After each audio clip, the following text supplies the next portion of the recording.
यही तो धर्म संकट है पुत्र। मैं ये जानती हूं कि रणभूमि कुरुक्षेत्र के उस पार तुम्हारा शिविर है,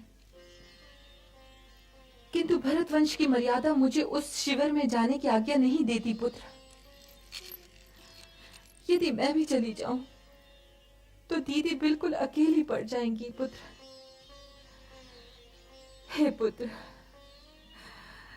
किसी माता की आंखों के पास भी 100 पुत्रों पर रोने के लिए आंसू नहीं हो सकते, तो मैंने अपनी आंखें और उनके आंसुओं का सारा कोष उन्हीं को दे दिया है पुत्र। हम दोनों माएं अपने आंसुओं की दलदल में धंसी खड़ी हैं पुत्र। तुम लोग अपने धर्म और अपने कर्तव्य का पालन करो पुत्र, और मुझे अपने धर्म और अपने कर्तव्य का पालन करने दो। ये न भूलो पुत्र कि तुम्हारी माता होने से पहले मैं भरतवंश की कुल वधू हूं, और इस नाते हस्तिनापुर से बंधी हुई हूं। मेरी मुक्ति का मार्ग हस्तिनापुर से ही निकलेगा पुत्र, इसलिए मेरी चिंता ना करो, हस्तिनापुर के विषय में सोचो।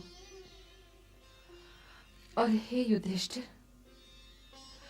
रणभूमि में मेरे सहदेव का अधिक ध्यान रखना। पांचाली आपके चरण स्पर्श करना चाहती है माताश्री। नहीं पुत्र, द्रौपदी का यहाँ आना उचित नहीं है। उसे मेरा आशीर्वाद देना और कहना कि उससे तो युद्ध की समाप्ति के उपरांत ही मिलना हो सकेगा। हे अर्जुन, क्या तुम ये बता सकते हो कि युद्ध कब समाप्त होगा? दिन तो नहीं बता सकता माताश्री, किंतु ये अवश्य कह सकता हूं कि जब तक दुर्योधन, दुशासन, गंधा, नरेश, शकुनी और उस सूतपुत करुण में से कोई एक भी जीवित है, तब तक ये युद्ध समाप्त नहीं हो सकता। और धर्म और असभ्यता के इन चारों स्तंभों को गिरना आवश्यक है माताश्री, आवश्यक है। कर्ण ने क्या किया है पुत्र? वो तो दुर्योधन का ऋणी है और वही ऋण उतारने का प्रयत्न कर रहा है। दुर्योधन का कोई भी ऋण उतारने के लिए द्रौपदी को वेश्या कहना आवश्यक नहीं था माताश्री,